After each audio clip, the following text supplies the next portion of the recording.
आज हम अरुण कमल के जीवन के विषय में पढ़ेंगे, इनकी जीवनी पढ़ेंगे। अरुण कमल क्लास 9 की स्पर्श की कविताओं में अरुण कमल की रचना मिलती है हमें। खुशबू रचते हैं हाथ और नए इलाके में, ये दोनों रचनाएं हमें अरुण कमल जी की मिलती हैं। तो इसी संदर्भ में आज हम अरुण कमल जी के जीवन से परिचित हो लेते हैं, उनके जीवन के विषय में कुछ जानकारियां बांटते हैं।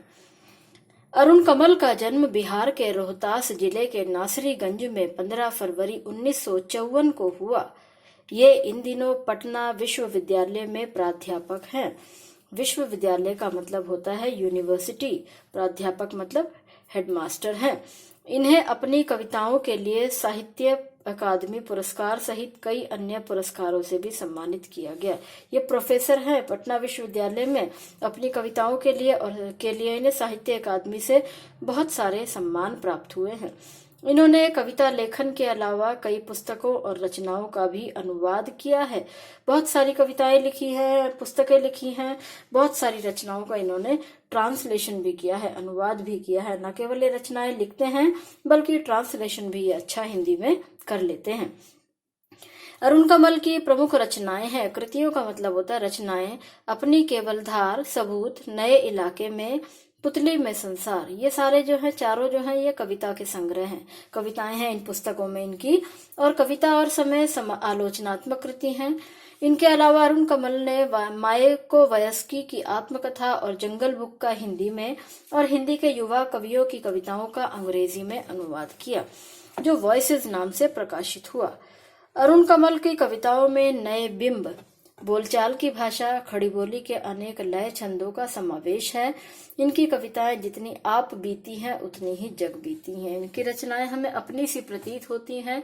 आप बीती और जग बीती मतलब जो जग में बीत रहा है वही हम पर बीत रहा है और जो हम पर बीत रहा है वही जग में दिखाई दे रहा है। इनकी रचनाओं में हमें समाज में होने वाली जो वर्तमान समय में जो समाज के ज्वलंत मुद्दे हैं वही हमें इनकी रचनाओं में दिखाई देते हैं। इनकी कविताओं में जीवन के विविध क्षेत्रों का चित्रण है। विविध माने बहुत सारे अलग अलग चीजों का। ऐसा नहीं है कि इन्होंने सिर्फ प्रकृति को लेकर रचनाएं की हों या इन्होंने सौंदर्य को लेकर रचनाएं की हों या भक्ति को लेकर रचनाएं की हों, बल्कि इनकी रचनाओं में जीवन के सभी क्षेत्रों का, अलग अलग क्षेत्रों का वर्णन दिखाई देता है। इस विविधता के कारण, विविधता कहते हैं जो वर्सेटाइल होता है, जिसमें बहुत सारी चीजों को करने का गुण होता है, इस विविधता के कारण इनकी भाषा में भी विविधता के दर्शन होते हैं। ये बड़ी कुशलता और सहजता से जीवन प्रसंगों को कविता में रूपांतरित कर देते हैं।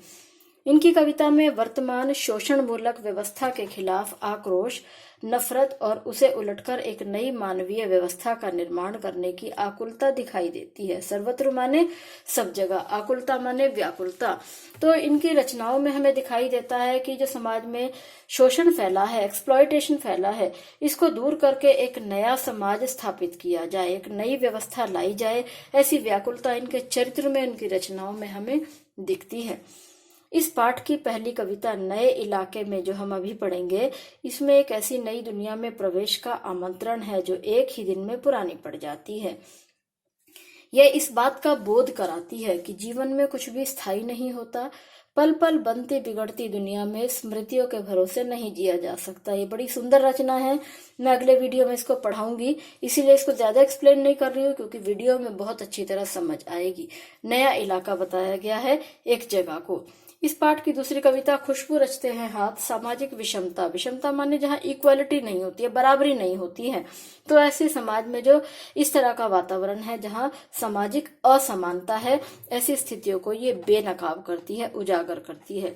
यह किसकी और कैसी कारस्तानी है कि जो वर्ग समाज में सौंदर्य की सृष्टि कर रहा है और उसे खुशहाल बना रहा है, वही वर्ग अभाव और गंदगी में जीवन बसर कर रहा है।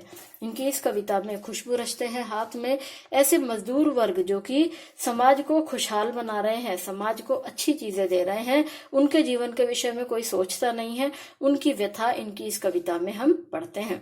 लोगों के जीवन में सुगंध बिखेरने वाले हाथ भयावह स्थितियों में अपना जीवन बिताने पर मजबूर हैं।